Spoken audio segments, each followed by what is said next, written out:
तो हेलो दोस्तों, मैं संतोष कुमार यादव एक बार फिर अपने यूट्यूब चैनल में आपका हार्दिक स्वागत करता हूं। तो सुपर 12 का ओपनिंग मुकाबला वर्ल्ड चैंपियन ऑस्ट्रेलिया के सामने न्यूजीलैंड थी और 2010 से इन ऑस्ट्रेलिया के खिलाफ न्यूजीलैंड के रिकॉर्ड बहुत बुरे हैं। ऑल फॉर्मेट में 17 मुकाबलों में मात्र वो एक मुकाबले ऑस्ट्रेलिया में जाके जीत पाए। तो जिस तरह के रिकॉर्ड थे उस हिसाब से मुझे भी उम्मीद थी और जिस हिसाब की ऑस्ट्रेलियन टीम थी मुझे लगता है आसानी से शायद मुकाबला जीत जाए, लेकिन आसानी से मुकाबला न्यूजीलैंड जीत गई है। और 111 रन का एक बहुत बड़ा मार्जिन होता है, माफ करना, 111 रन पर ये टीम ऑल आउट हुई है और 89 रन से ये मुकाबला जीती है और बड़ी आसानी से मुकाबला जीत गई है। और जिस तरह का रन रेट इनके पास है, 4.4 का रन रेट इनके पास हो चुका है और दो क्रूशियल अंक इन्होंने ओपनिंग मुकाबले में लिए हैं। शायद ये क्वालिफाई की रेस में थोड़े आगे हो गए हैं और यहां से अगर ऑस्ट्रेलिया एक भी मुकाबला हारी तो लगभग वो बाहर होने के कगार पर होंगे, क्योंकि इनके ग्रुप में काफी अच्छी टीमें हैं। एक ग्रुप में आयरलैंड भी लगभग धमाकेदार बैटिंग करके इनके ग्रुप में पहुंची। श्रीलंका इनके ग्रुप में एक अच्छी टीम है जो एशिया कप में अच्छा करके आ रही थी। ओपनिंग मुकाबला हारने के बाद उन्होंने बेटर क्रिकेट खेली है। आयरलैंड पहला मुकाबला हारने के बाद जस्ट 2 मुकाबले जो खेल के आ रही है, बड़ी तगड़ी बैटिंग करके आ रही है, गेंदबाजी में अच्छे पैर दिख रहे हैं और इंग्लैंड जैसी टीम भी इस स्क्वाड में अवेलेबल है, यानी कि ग्रुप ए में अवेलेबल है। तो ऑस्ट्रेलिया के लिए आगे रास्ते अब आसान होने वाले नहीं है। तो ऑस्ट्रेलियन कप्तान टॉस जीते, टॉस के बाद उन्होंने की जो ओपनिंग पेयर जो होती है वार्नर के साथ फिंची उतरे। चेज थे 201 रन बनाने थे, शुरुआत अच्छी नहीं रही। सऊदी ने जिस तरह वार्नर को बोल्ड किया, यही शायद मुझे लगता है एक ऐसा पॉइंट था जहां लगभग एज देगी न्यूजीलैंड की। गेंदबाजी को शायद क्रेडिट जाएगा। 2 विकेटें ट्रेंट बोल्ट ने निकाल के दी हैं, 1 विकेट लॉकी फर्ग्यूसन को मिली है और 3 विकेटें टिम साउदी और मिचेल सेंटरन को मिली हैं, 3-3 विकेटें। और क्रेडिट जाएगा शायद कर फिन एलन के पास जाएगा, क्रेडिट जाएगा कॉनवे को। जिस तरह ओपनिंग पेयर ने आके एक स्टेबिलिटी दे दी, ओपनिंग पेयर में 3 ओवरों में 45-46 रन बना के न्यूजीलैंड के ओपनरों ने दे दिए, वही मुझे लगता है पूरे मुकाबले में प्लस पॉइंट न्यूजीलैंड के लिए होगा। और खासकर फिन एलन ने जो बैटिंग करके दिखाई है, on the mark of the mark, जिस तरह उन्होंने बैटिंग करके दिखाई है, यंगस्टर ने शायद मार्टिन गुप्टिल की जगह इस T20 में एज ओपनर क्यों नहीं बनी, ये शायद एक जीता जागता उदाहरण फिन अनिल अपने आप को दे गए हैं। और जिस तरह और जिस गेंदबाजी के सामने उन्होंने अपनी एबिलिटी दिखाई है, ये शायद अपने कॉन्फिडेंस को और न्यूजीलैंड ओपनरों को अपने आप में ये तजुर्बा देने वाली बात है।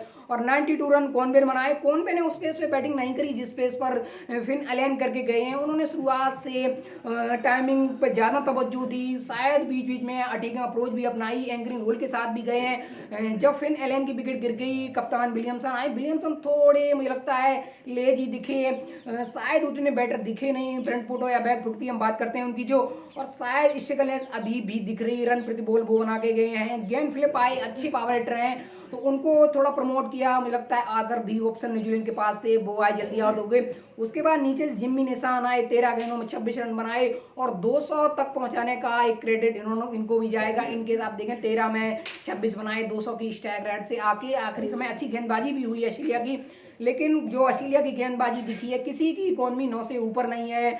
जो इनकी तेज गेंदबाजी की तिकड़ी होती है, जिसमें कमिंस की बात होती है, हेजलवुड की बात होती है, left arm seamer Mitchell Starc हैं, जो स्पिनर की बात होती है, एडम जंपा, मुझे लगता है नॉर्मल गेंदबाजी दिखी। स्टोनलेस भी वो कमाल नहीं कर पाए। मिचेल मार्श से आई थिंक गेंदबाजी कराई क्यों नहीं गई है, ये की भी कार्ड हो सकता है। तो जैसे तैसे देखें तो गेंदबाजी नॉर्मल रही। बैटिंग में विकेटें ना गिरना, खासकर कॉनवे का एक क्रेडिट है। टॉप ऑर्डर में जो एक रन फ्लो आए शुरुआत में, ऑस्ट्रेलिया सरप्राइज होगी फिन एलन की जो बैटिंग आई थी उससे, मुझे लगता है एक कॉन्फ्लिक्ट मिल गया और वहां से शायद रन बनते रहे, विकेटें गिरी नहीं, कभी भी कोलास हुआ नहीं। और एक साथ अगर डबल डिजिट में अगर विकेटें गिरती, हो सकता है बैटिंग लाइन कोलास होती, ऐसा कहीं हुआ नहीं और रन आसानी 200 बन गए।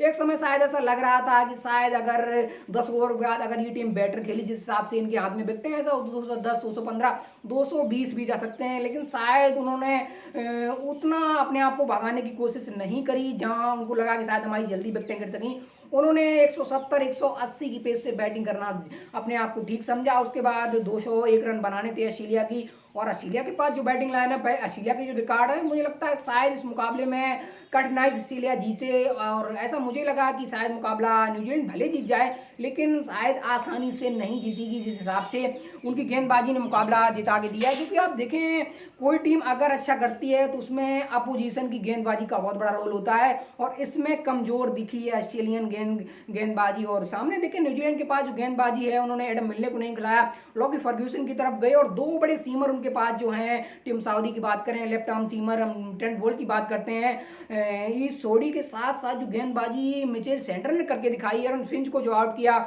और उसके बाद मैक्सवेल कुछ अपने आप में थोड़े बहुत टीके, शायद वही बात होती है जब उनके कप्तान एरन फिंच आउट हुए। उसके बाद जो मिचेल मार्श की विकेट थी वो बहुत क्रूशियल विकेट थी, मुझे लगता है अगर वो विकेट शायद पार्टनरशिप बिल्ड होती वहां से हो सकता क्लोज जाती, हारती भले ऑस्ट्रेलिया, लेकिन शायद जो 98 रन का एक बड़ा डिफीट मिली है ऑस्ट्रेलिया को आज, और एक मैसिव रन रेट का जो डैमेज मिला है ऑस्ट्रेलिया को, शायद ये पूरे वर्ल्ड कप नहीं, एक पूरी साल इनको ये कप्तान एरन फिंच को, हो सकता है अगर वो टीम को मुझे लगता है सेमीफाइनल तक न ले जा पाए तो फिर ये मान के चलिए जिस तरह ओडीआई फॉर्मेट अभी छोड़ के आ रहे हैं तो फिर शायद टी20 फॉर्मेट को हमें देर नहीं लगेगी देखते हुए कि एरन फिंच कप्तानी छोड़ रहे हैं इस टीम के लिए।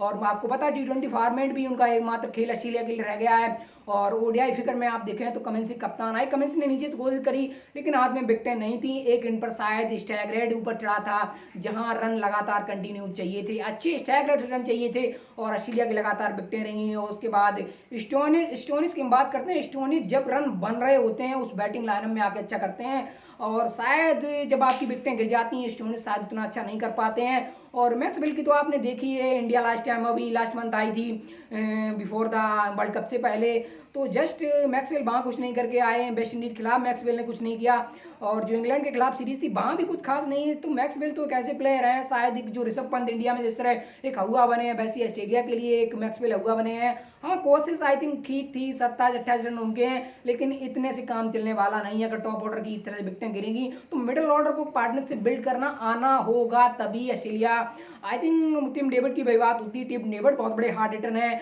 मैथ्यू वेड जो लास्ट मंथ इंडिया जब ऑस्ट्रेलिया आई थी तो जो फॉर्म उन्होंने पाके दिखाई थी वहां से उम्मीद जागी कि इनके पास दो बड़े पावर हिटर मिल गए हैं। जो आईपीएल में आपने देखा होगा वो एजी ओपनर देखे थे हमने, गिल के साथ मैथ्यू वेड को देखा, रनों के लिए जूझे, स्ट्राइक रेट के लिए जूझे, लेकिन जो यहाँ उन्होंने लास्ट मंथ अभी आई थी इंडिया, ऑस्ट्रेलिया आई थी इंडिया, वहाँ जो नीचे से आके 200 प्लस वाली बैटिंग करके दिखाई तो उम्मीद जागी कि इनके पास टीम डेविड मिल गए हैं जिन्होंने 24-25 गेंदों में जो 50 जमाई थी आखिरी टी20 मुकाबले में। और अभी हालिया फॉर्म में इंग्लैंड के खिलाफ अच्छी खासी बैटिंग करके दिखाई थी, तो नीचे से दिखा कि साइज टीम के पास पावर है, कमिंस भी बैटिंग अप्लाई कर सकते हैं। जो प्रैक्टिस मुकाबले में विराट कोहली का शायद वो कैच ना होता तो प्रैक्टिस मुकाबला ऑस्ट्रेलिया जीती होती। और पिछले 7 टी20 मुकाबलों में ऑस्ट्रेलिया मात्र 1 जीत पाई है, और आज अगर आप देखें तो 8 टी20 मुकाबलों में मात्र ऑस्ट्रेलिया 1 टी20 मुकाबला जीत पे आई। लगातार हारना भी किसी टीम को ट्रेड कर सकता है, ये ऑस्ट्रेलिया से देखा जा सकता है। और कल बड़ा मुकाबला है इंडिया और गेंदबाजी न्यूजीलैंड की शायद क्रेडिट जाएगा, किसी भी बॉलर की इकोनॉमी 5 से ऊपर नहीं है, माफ करना 8 से ऊपर नहीं है, शायद जो विकेटें निकलती रही, विकेटें नहीं, प्रेशर बनता रहा, एक एंड से रन ना आना, दूसरे एंड पर प्रेशर बढ़ना ऑस्ट्रेलिया की हार का मैन कार्ड रहा।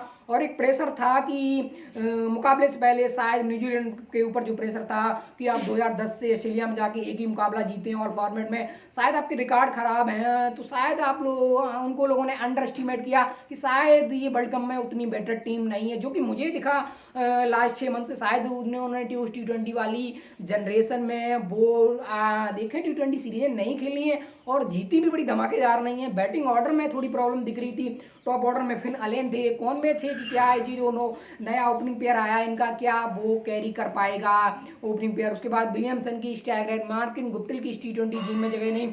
उसके बाद जो हम बात करते हैं निशाम को हमने पिछले कुछ महीनों से अच्छी फॉर्म में नहीं देखा।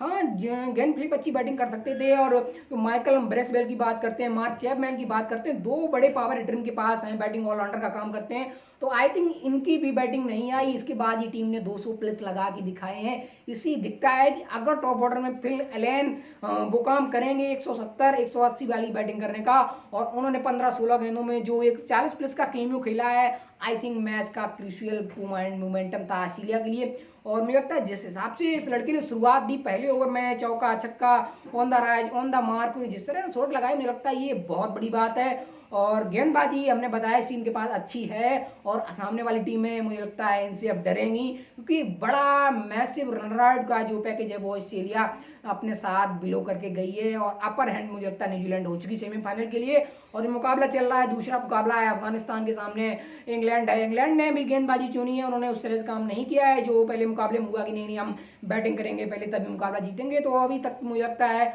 ओडीआई की तरह वहाँ बैटिंग हो रही है, मुझे लगता है आसानी से जीत जाएगी इंग्लैंड। बहुत ज़्यादा अच्छी टीम है नहीं अफगानिस्तान, टॉप ऑर्डर के रन नहीं है, मिडिल ऑर्डर में इमरान जार्डन, गिरनप्रीत बॉल वाली पारी खेल के आउट हो गए हैं। और शायद मुझे लगता है ये टीम भी कुछ नहीं कर पाएगी। इनसे अच्छा मुझे लगता है श्रीलंका करके दिखाएगी और आयरलैंड भी कुछ कर सकती है, क्योंकि ऑस्ट्रेलिया अगर पिछड़ी और न्यूजीलैंड बाकी मुकाबले अगर हारी तो इस ग्रुप ऑफ देव में कुछ हम उल्टा होते देख सकते हैं।